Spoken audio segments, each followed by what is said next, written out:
Welcome to the intersection of technology, cybersecurity, and society. Welcome to ITSP Magazine. Knowledge is power, now more than ever.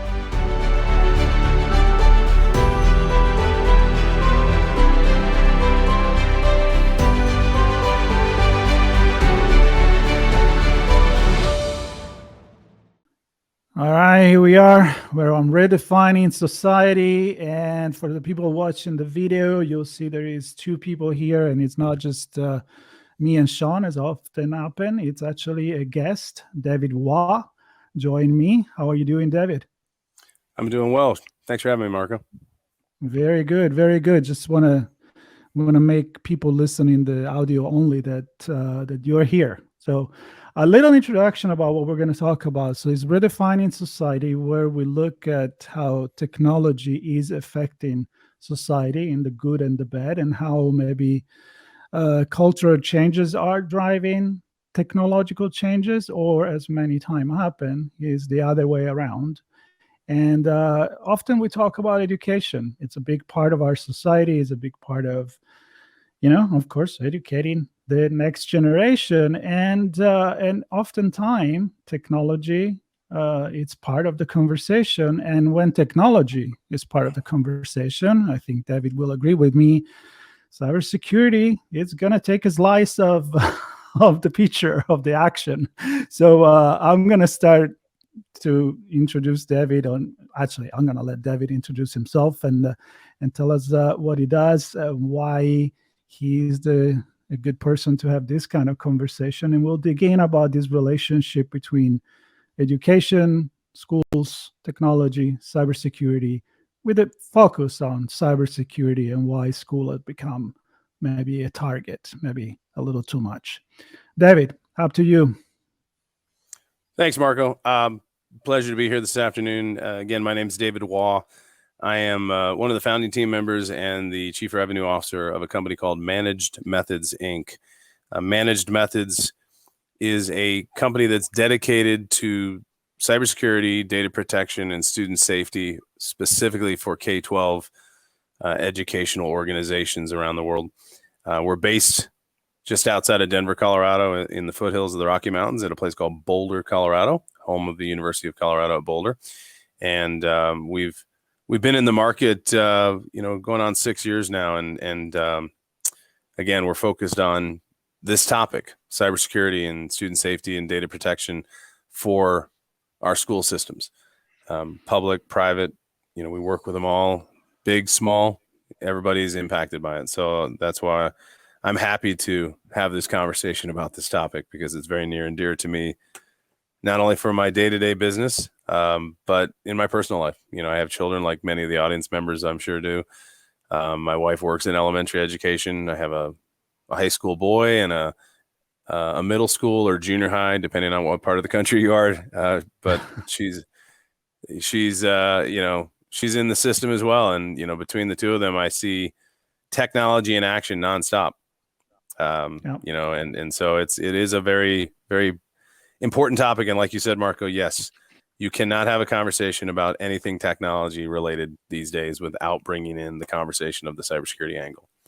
Yeah, as a matter of fact, when we started ITSPmagazine, it was the relationship intersection between society and cybersecurity, and we added technology in general. And at that point, said we can talk about anything. I mean, literally anything at this point, because every company is a technology company nowadays, in a way or another. And again, if you're in technology, there is a cybersecurity. Now, I'm wondering if a lot of people listening, they're not in the cybersecurity industry, may be wondering why it's such a big issue that there are companies like yours that are specializing in this, and why maybe, and I'm saying, reading the news and everything, you don't really hear much unless something really bad happens. So how much is this a relevant topic for schools and institutions versus what could be the impression and the overall feeling of the regular people, even if they have kids in school? I mean, do they? Mhm. Why don't we talk about this more, and why do we need to talk about it more? Well, I think the first way to position this is why it's relevant to everyone in society is, at least here in the US, everybody pays taxes, and tax dollars go to fund our public schools. And in some cases, that money trickles down into the private sector and private schools and other areas. I think that a lot of people take for granted if they don't have children, like, they don't pay attention to the topic of schools, but in some way or form, it always comes back to impact our society. Second is parents. So many of your audience are people like me. They have school-aged children. And, not only am I concerned about the well-being of my children and their social emotional aspect in school, and how the school and the technology and the curriculum play a part of that, but then protecting my children. The conversations when we talk about schools and school protection, obviously the sad one that gets front and center is the physical security because of violence and other things. But technology is front and center with everyone today. You and I, everybody, technology is in their life and it's in front of them, but it has come front and center in the education world, especially within the past 5+ years. And then during the impacts of the global pandemic, that's the only way schools were able to continue on, was through advancements in technology. So I think that, a lot of people maybe are not aware of how big a problem it is. And when I say problem, the threat to the global K-12 system, and simply because if you just look at it, Marco, and you're a technology guy and you get it, when you look at the landscape of technology, I spent my first 25 years of my career working with, Fortune 1000 companies in commercial data centers and enterprise technology, where they have a focal point and a view on technology and budgets and expenditures, and then protecting that technology. Education was kind of a laggard in not only adopting technology, but then, of course, as they adopted technology, just due to ratios of funding and resources available, they don't have, vast IT departments that have maybe the pedigree, when it comes down to things like cybersecurity. A lot of times within school districts, around the world, they're just trying to keep the lights on, keep the network connected, and make sure that the classroom day-to-day flow happens. And so over the last, 5 years or more, the K-12 education market, if you would, has moved into the top 5 most targeted for cyber attacks. And this is according to annual studies put out by like Verizon, IBM, and others. And there's an organization out there that even tracks it. An organization called the K-12-6 is a nonprofit that tracks these things and is an information exchange specifically around cybersecurity for K-12. And since 2016, there's been, in excess of 1,300 publicly disclosed cyber incidents involving K-12 public school systems in the United States. So, Marco, that's why this conversation is one that I think is becoming a little bit more mainstream. When I present at conferences around the country, I've actually got a slide that I put up that is a slide that just builds. It's all of these media stories that have been ripped from the headlines over the past 12 months, and it fills the screen because a lot of people just, maybe they don't see it because they're not following it in their blog or their, whatever, their Twitter feed or or unless, their news feed. Or maybe unless it happens to the school where you're either teaching or you're part of the organization or your kids go there. So for those that may be lucky enough that they didn't get directly involved in this, can you give us some of the example of what kind of attack are we talking about here? Are we talking about ransomware, data breach, all of the above? Exactly. I mean, well, what this past school year, at the start of this past school year, what was the one that probably made the biggest national headlines? And that was LA Unified. LA Unified, one of the biggest school districts in the United States, was crippled as a result of a cyber attack. And, you ask good questions. Well, what are these attacks and why are these threat actors coming after school systems? You're talking everything from ransomware attacks to phishing scams, account takeovers, malware injections, third-party applications that get installed that have maybe inappropriate content and access into the systems.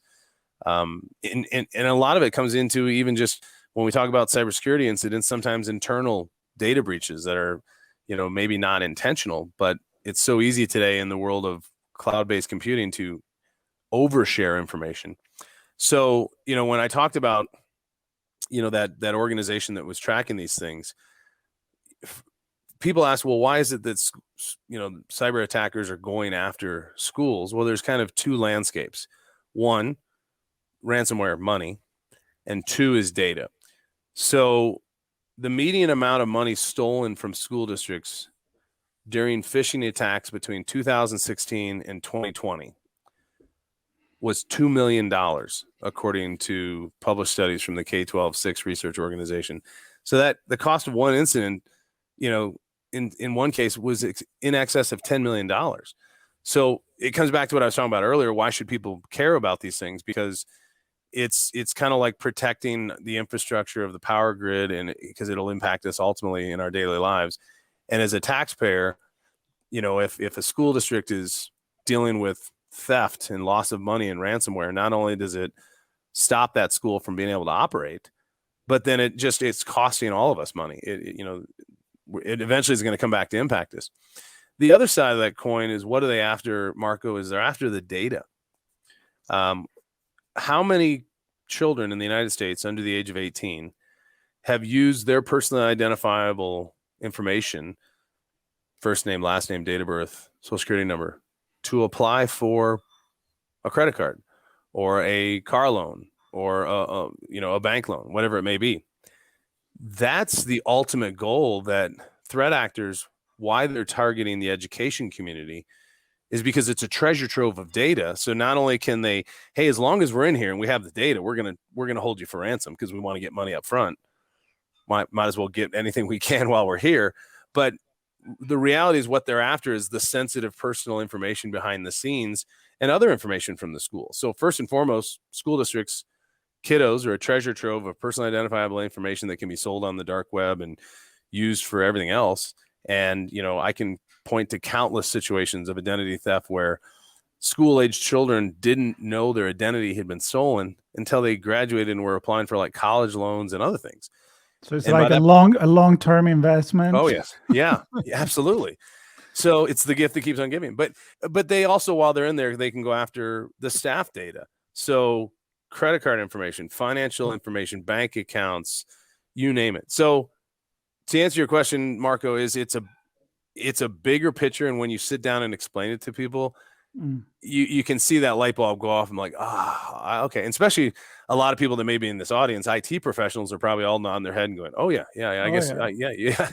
And last but not least, they're just, they're understaffed. So, I mean, this is obviously a longer conversation. But that's the issue, is they were kind of defenseless. Let's go there, because many times I'm going to think of this system, the school system, like similar to when I talk about small business and cybersecurity. Mm-hmm. They're not going to come after me. I'm not the big company, but you are an easy target because you don't have a cybersecurity team. You don't have everything in place. Maybe you don't even have the latest patch on whatever, even old system you're using. And so they don't understand that it's actually a number game this many times, right? So is this a typical excuse that you find in school as well? Like, we understaffed, under budget, nothing we can do about it.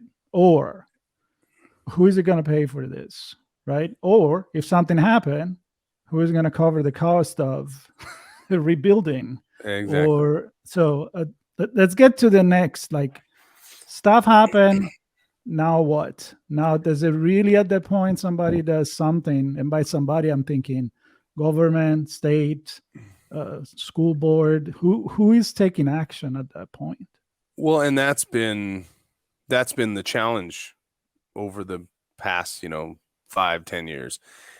In the past 5 years, is really in the past 3 years, this has become a front and center conversation in Washington, D.C., and in every state capital around the United States.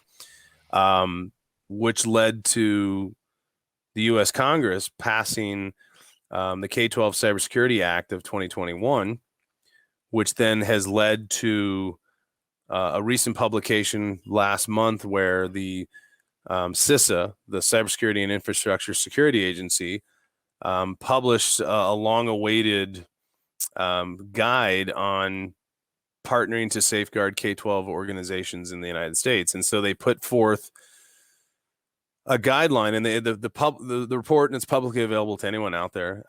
It's called K-12 Protecting Our Future Report. And they set forth guidelines, Marco, for that, that question you kind of asked, because number one, it's about, first and foremost, you asked the question about who's paying for this and what happens. Well, of course, just like in the business world, in the education world, there is things like cybersecurity insurance available.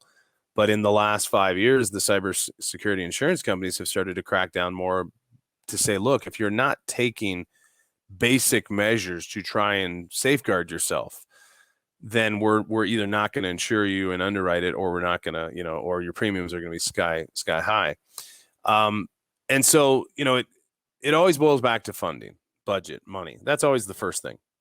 Unlike in the, say, commercial world where, large banks and financial institutions and manufacturing companies, they're making a profit. So it's, their business, they kind of have to do those things. They have to reinvest in the business to safeguard their business. But in the education world, we're still operating on 20, 30-year-old models of how schools get funded by taxpayers, federal government, state governments. Because, when I was a kid in school, we didn't have the computers. We had a computer lab, and there was no such thing as cybersecurity. It was like, what? Who's going to steal? It wasn't even connected to the grid. Yeah, it was. Okay. Somebody stole what? The screen. Yeah. Well, exactly. Cybersecurity was somebody, running out of the school, physically carrying the computer in their hands. Exactly. But and so again, the first and foremost, everything's out of date. All the laws, all the how you fund things, and so. A lot of times, our conversations with schools, exactly like you said, Marco, it's kind of like, well, who's going to pay for this, or how do we pay for this? Because in a lot of places in the United States, both on federal and state laws, money that gets raised by taxpayers through elections, bonds, mill levies, you name it, in some places they have rules of like 80-20, where 80% of the money that gets raised by taxpayers has to go directly towards the classroom in teaching the children. That's what it's for. It's for school. And it's not, it's not earmarked to say, oh, no, this has got to go towards safeguarding the school when we're trying to either build new schools or improve physical safety. There's all these challenges. So this report that CISA put out on K-12 Protecting Our Future, they basically found some key findings where they're trying to set forth and say, okay, we need to stop and at least have a narrative now where everybody in the United States in K-12 and government is at least aware of this and is now talking about it. And there's a priority of investments on basic safeguards. So they're trying to put some protocols in place now to say, okay, look, we're not sure how we're going to get the funding, but we're going to put legislative policy in place that ensure that funding can then be done in some way, shape, or form, whether it's from the federal government, state government, taxpayers, elections, you name it. And then they're laying out rules to say, okay, we have to put basic things in place like multi-factor authentication, implement testing and backups regularly, regular incident response exercises, threat prevention, things that a lot of times most school districts out there don't have. And in a lot of cases, it's because they don't even know it exists. Because, Marco, if you go into some schools in the United States, 80% of all school districts in the United States are less than 5,000 enrollment. Many of those, in a lot of rural places, Marco, they're less than 2,000 enrollment. And you go into their IT departments, and it might be one or two people, and that person that's in charge of IT they might be 18 months removed from teaching a class, or they might still be teaching a class. So what's trying to happen now is it's a cultural society thing. that's trying to change Right. now. And finally, the federal government and state leadership in state governments are starting to listen to education organizations, nonprofits, vendors like us. They're starting to finally listen and wake up to it and say, okay, we need to at least put some policy in place, start a narrative, make some recommendations, and then figure out where to go. Now, of course, the report that came out from CISA is merely right now a report with some key findings and some basic recommendations. But a part of that is they are trying to put out some free resources, like some digital toolkits and guides and things that will help people that are not necessarily trained in this at least get started. But it's still, there's no funding for it.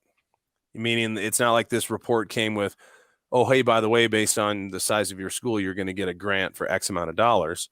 That's not there yet, but it will get there, because the more we have these conversations, it eventually will get there. It's kind of like the conversation of, helmet laws for motorcycles and seatbelts for car drivers. How long did that conversation happen? And ultimately enough studies and facts and things came forth, whether you believe in it and agree with it or not, doesn't matter. But eventually enough conversations happened that finally, as a society, it changed. Now, again, there's still people that won't put their seatbelt on and wear a helmet. But point being is, at least now, this was a major milestone to have the federal government not only pass the act, Cybersecurity Act for K-12 of 2021, it was the first of its kind, but then now for the leading agency in the United States, the Cybersecurity Infrastructure Security Agency, the CISA, to now say, okay, we have a whole dedicated team to this now, and this is going to be a mission moving forward. And now it's got to trickle down to the states. Society will change. Ultimately, society will become more savvy, because if you look at society today, you and I, you have better hair than I do. I've got gray hair if it's still there, but you and I were not born into the generation of this. Yeah. As you and I were kind of talking off camera before we got started, and for those listening, this is a smartphone. Yeah. Oh, yeah. Yeah. Sorry. I raised up my. It's iPhone. okay. I need to tell the movie. That's right. People that listen. But I mean, to many of the listeners or viewers, or however they're enjoying this today, is there's going to be all different ages, just like within our company. And I sit with my children, but I mean, I have staff members who, weren't even born when I came out of college and had my first job. And, just the societal conversations right there alone, because, I went through school, primary school in the United States and college, where this conversation didn't exist because the problem didn't exist. No. And now you fast forward, and I think as our society ages, meaning more of the younger generation that has been born into and has grown up having the internet, smartphones, tablets, laptops, being able to connect from anywhere, work from home. I think we'll get more advanced with our technology, because when you talk about K-12 education, obviously there's a younger generation, a newer generation in our society that are now educators and administrators and working in school districts. And they're more savvy to it because they've worked with it since day one. So I think we're heading in the right direction. Are we behind schedule? Absolutely. I think the reason K-12 hasn't gotten as much attention, even though it's now in the top 5 most targeted of cyber attacks, is just simply it's not as glamorous in the headlines. Now, again, LA Unified, one of the top 5 biggest school systems in the nation, when you cripple and shut down one of the biggest school districts in the nation, especially in a place like Los Angeles, it gets front and center media attention. So, yeah. But talking about society, I mean, we always talk about there is a breach and people are alarmed, and then we forget about it. We move on with our life. And then in the industry, we always say, we're waiting for that big event that is going to change everything. Now, my personal opinion is that big event has happened. They haven't really changed much. I mean, And I'm going to connect with what you say. Someone who does follow, sociology and cultural changes. You said something very important. Like technology is way much faster than the societal changes, even less legislator and best practices and making regulation that are going to address that, especially when it's not a business decision. So when you go and talk to this school, I mean, who are you talking to? I mean, you talk to politician. I'm assuming you're not talking with a CISO.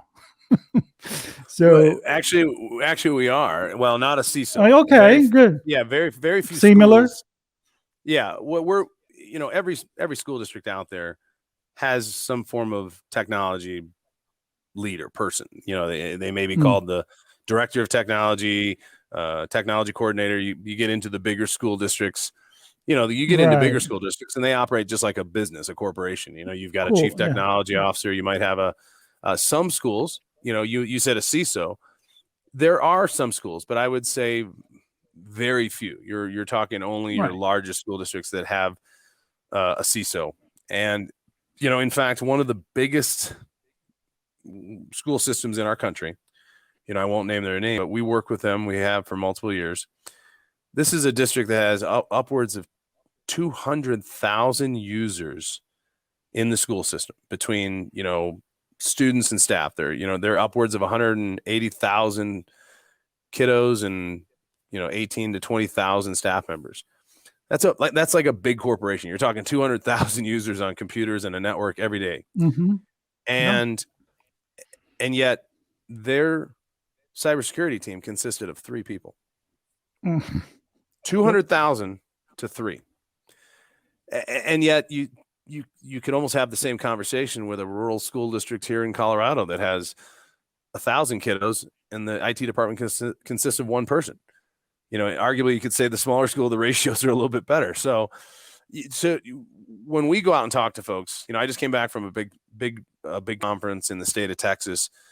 I'm talking to the technology leadership of schools. I'm meeting with superintendents, occasionally school board members, but in general, it's usually the heads of technology and then their teams that deal with network computing or operating. Specifically ManagedMethods, we work with school districts specifically to secure their core communication, which is the email and file sharing. So that's either Google Workspace, which is your Gmail drive, shared drives, that kind of stuff, or it's the Microsoft 365 world. So Exchange Online, Outlook.com, OneDrive, SharePoint, OneNote, Teams, Zoom. So we get attention quickly because that's the core communication. And in fact, a school that we're a newer customer we recently brought on board, the superintendent's account had been compromised. And the attackers were using the superintendent's compromised account to then send targeted types of phishing emails to people in sensitive parts of the district finance office about releasing funds or pay funds to these types of things. So we caught that and were able to isolate and understand the incident and help them thwart this attack. So when you get the leader of a school district, the superintendent is essentially the CEO of a school.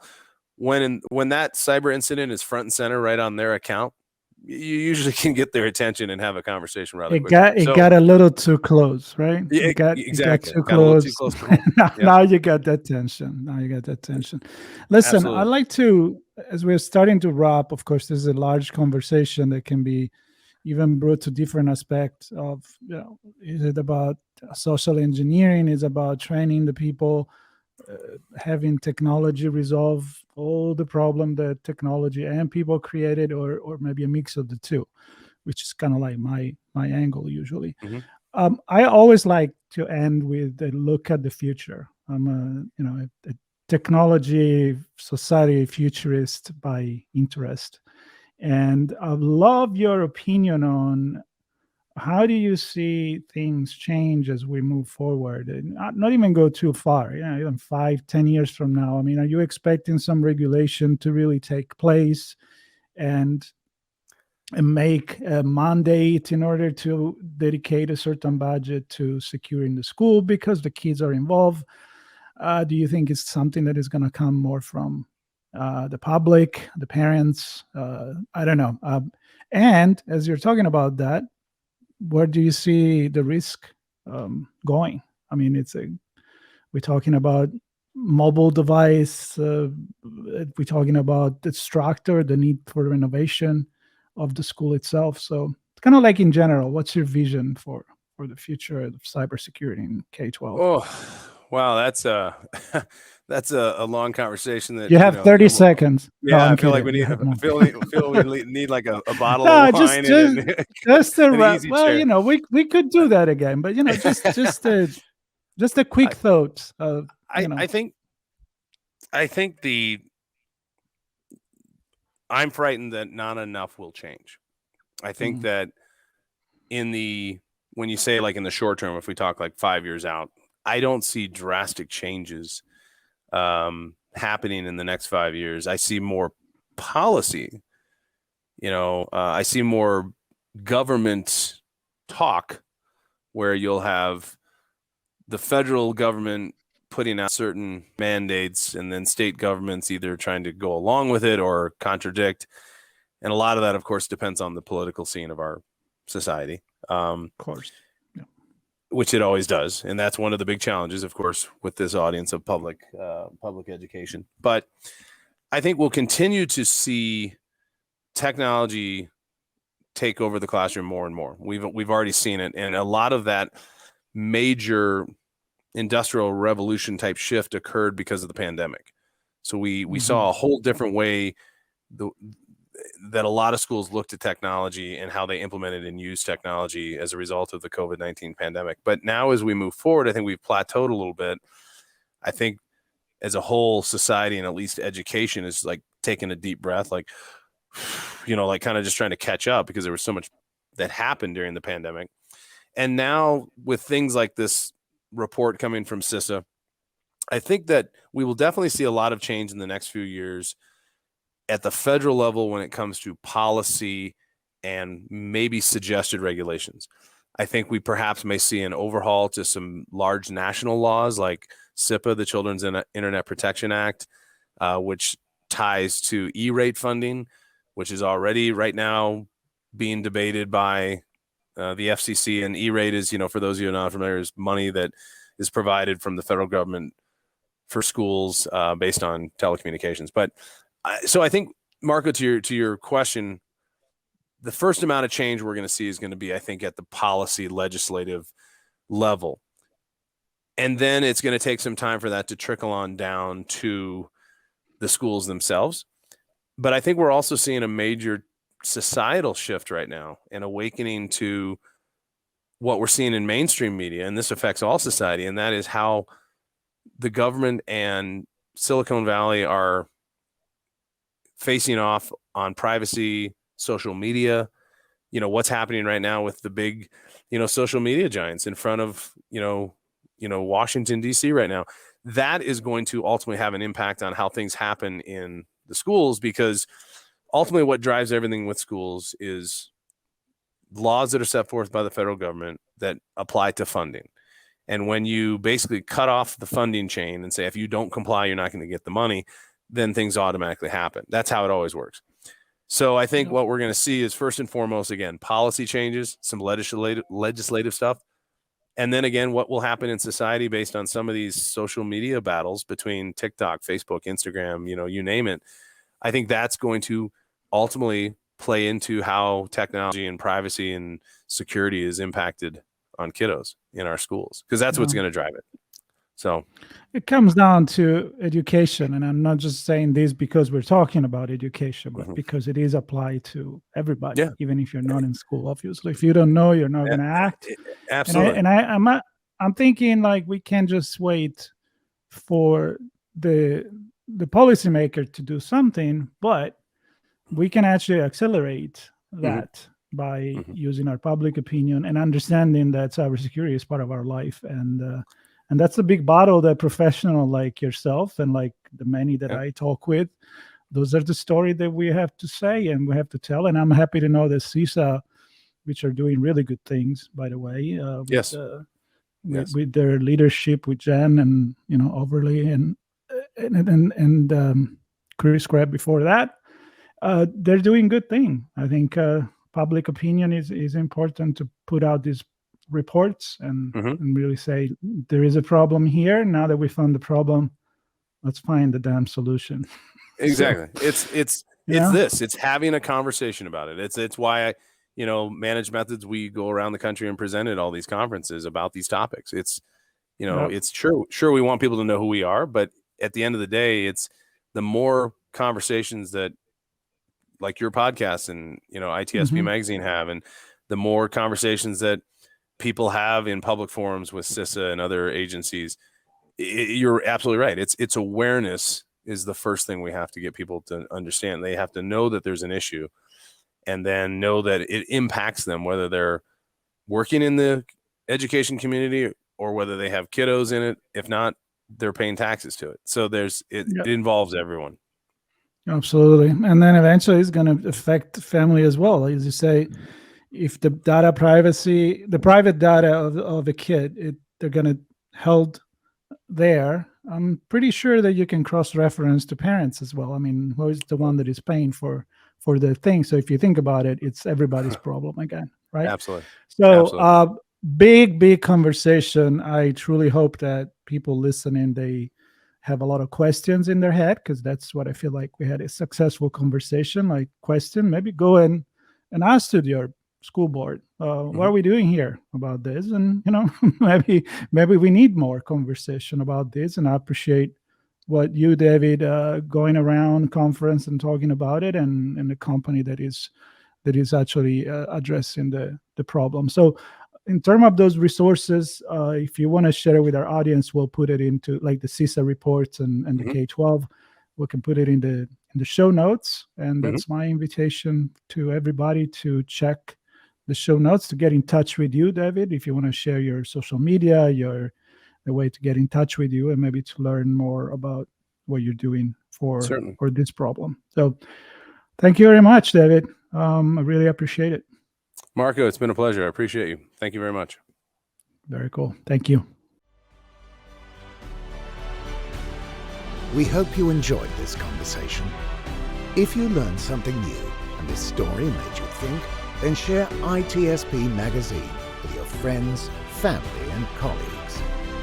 If you represent a company and wish to associate your brand with our conversations, sponsor one or more of our columns.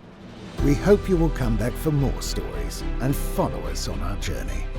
You can always find us at the intersection of technology, cybersecurity, and society.